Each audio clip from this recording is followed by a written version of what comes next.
नमस्ते, हीअ आकाशवाणी आहे।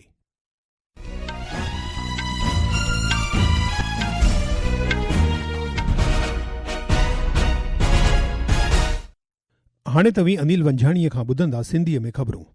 सभ खां अवल ख़ासि ख़बरूं। कुख्यात माओवादी माधवी हिडमा समेत 6 माओवादी आंध्र प्रदेश दूबदू चक्रीअ में मारिया विया।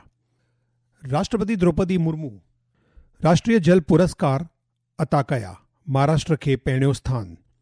बिहार में एनडीए जा नवां चूंडियल विधायक सुभाणे पटना में पंहिंजो नेता चूंडण लाइ बैठक कंदा। बीजेपी कानूनसाज़ पार्टीअ जे नेता जी चूंड लाइ उत्तर प्रदेश जे उप मुख्यमंत्रीअ खे मर्कज़ी निगहबान तौरु मुक़ररु कयो आहे। माली मंत्री निर्मला सीतारामन मूड़ी बाज़ार जे मुफ़ाद धारकनि सां गॾु बजट खां अॻु सलाह मसलत कई। मुतहद जमायत बांग्लादेश जी अॻूणी प्रधानमंत्री शेख हसीना खे ॾिनल मौत जी सज़ा जी मुखालफ़त कई। हाणे ख़बरूं तफ़सीलवार ॿुधंदा। माओवादियुनि ख़िलाफ़ मुहिम में सलामती टुकड़ियुनि खे हिकु अहम कामयाबी मिली आहे।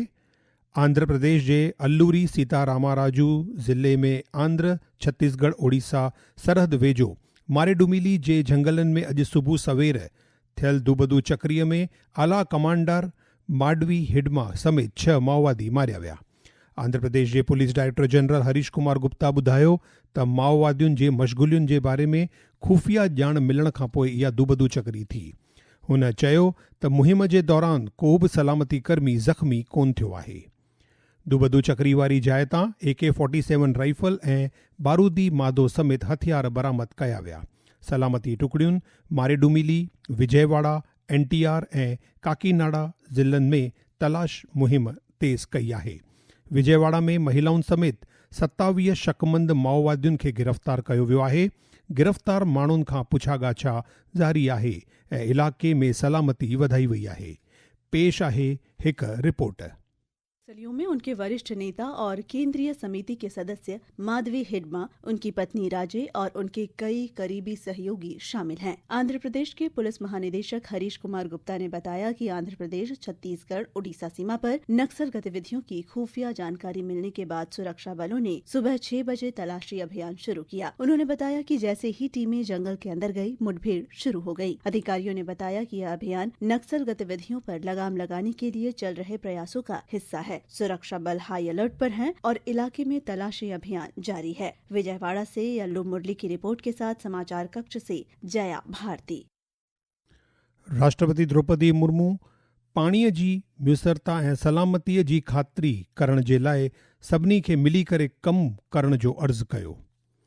हुन हिन ॻाल्हि ते ज़ोर ॾिनो त आबहवा बदिलाव अॼु जे वक़्त में जल चक्र खे मुतासिर करे रहियो आहे।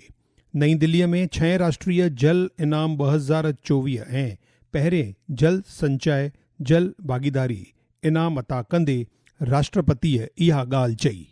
मुझे ये जानकर प्रसन्नता हुई है कि पिछले वर्ष शुरू किए गए जल संचय जन भागीदारी कार्यक्रम के तहत 35 लाख बताया गया है।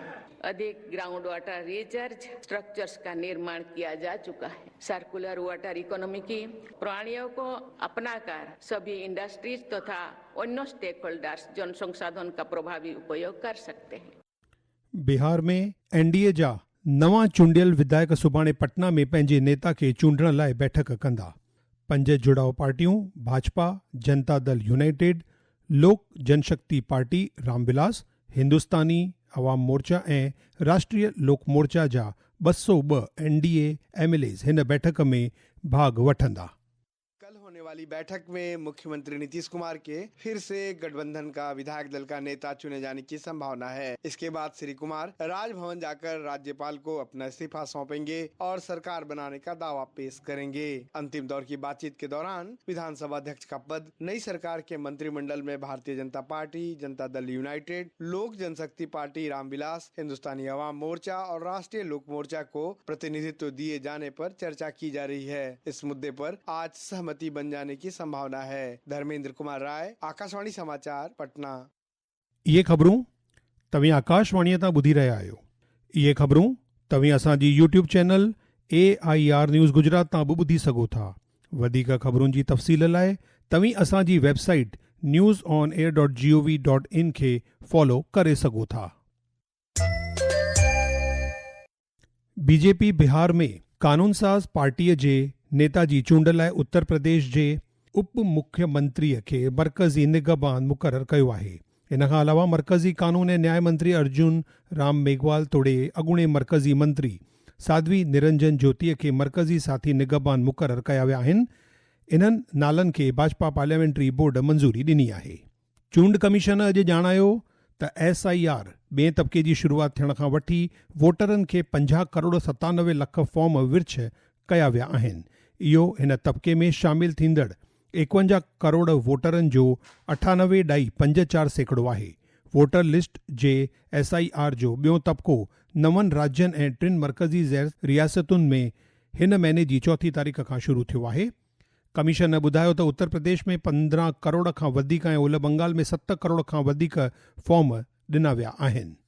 प्रधानमंत्री नरेंद्र मोदी सुभाणे आंध्र प्रदेश ऐं तमिलनाडु जे दौरे ते रहंदो।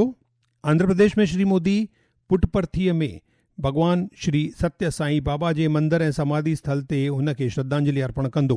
उनखां पोइ प्रधानमंत्री तमिलनाडु जे कोयम्बटूर वेंदो ऐं ॾखण भारत कुदरती ज़रई सम्मेलन south India natural farming summit जो मूरत कंदो। कार्यक्रम दौरान श्री मोदी PM किसान योजना जी 21वीं किस्त जारी कंदो। माली मंत्री निर्मला सीतारामन ईंदड़ मरकज़ी बजट 2026-27 जे सिलसिले में स्टार्टअप्स इकोसिस्टम सां जुड़ियल मुफ़ाद धारकनि सां गॾु बजट खां अॻु सलाह मशवरो कयो। इन खां अॻु ॾींहं जो श्रीमती सीतारामन मूड़ी बाज़ार जे मुफ़ाद धारकनि सां गॾु सलाह मसलत कई। बैठक में माली राज्य मंत्री पंकज चौधरी, माली मामलनि जे महकमे जो सेक्रेटरी ऐं भारत सरकार जा मुख्य माली सलाहकार शामिल हुआ।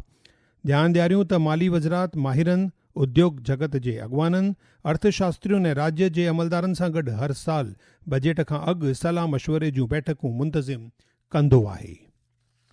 मुतहद जमायत जे general secretary Antonio Guterres Bangladesh जी देश निकाल कयल प्रधानमंत्री शेख हसीना जी फांसीअ जी सज़ा जी मुखालफ़त कई आहे। मुतहद जमायत मुख्य जे स्पीकर स्टीफन दुज़ारिक चयो त मुतहद जमायत कंहिं बि हालतुनि में मौत जी सज़ा जे ख़िलाफ़ आहे। एमनेस्टी इंटरनेशनल बांग्लादेश जी देश निकाल कयल प्रधानमंत्री शेख हसीना ऐं अॻूणे घरू मंत्री अज़दुज़्मा खान कमाल जे फांसीअ जी सज़ा जी मज़म्मत कई आहे। बांग्लादेश जे ICT गुज़िरियल साल थियल शागिर्दनि ख़िलाफ़ नुमावन सां जुड़ियल इंसानियत जे ख़िलाफ़ ॾोह जे लाइ उन्हनि जी गैर हाज़िरीअ में ॾोहारी ठहिराए वञण खां पोइ उन्हनि खे मौत जी सज़ा ॿुधाई। एमनेस्टी इंटरनेशनल जी जनरल सेक्रेटरी एग्नेस कैलामोट चयो त इहो फ़ैसिलो इंसाफ़ जी गंभीर नाकामयाबी आहे। ED अॼु दिल्ली ऐं राष्ट्रीय राजधानी खिते में अल फलाह मेड़ सां जुड़ियल 25 खां वधीक अंगणनि जी तलाशी वरिती। इहा तलाश मुहिम माली बेक़ाइदगी, शेल कंपनियुनि जा इस्तेमालु, रिहाइशी इदारनि ऐं मनी लॉन्ड्रिंग जी हली रहियल जांच जो हिसो आहे। हाणे ख़ासि ख़बरूं हिकु दफ़ो वरी ॿुधंदा। कुख्यात माओवादी माधवी हिडमा समेत 6 माओवादी आंध्र प्रदेश दुबदू चक्रीअ में मारिया विया। राष्ट्रपति द्रौपदी मुर्मू राष्ट्रीय जल पुरस्कार अता कया। महाराष्ट्र खे पहिरियों स्थान। बिहार में NDA जा नवां चूंडियल विधायक सुभाणे पटना में पंहिंजो नेता चूंडण लाइ बैठक कंदा। BJP कानून साज़ पार्टीअ जे नेता जी चूंड लाइ उत्तर प्रदेश जे मुख्यमंत्रीअ खे मरकज़ी निगहबान तौरु मुक़ररु कयो आहे।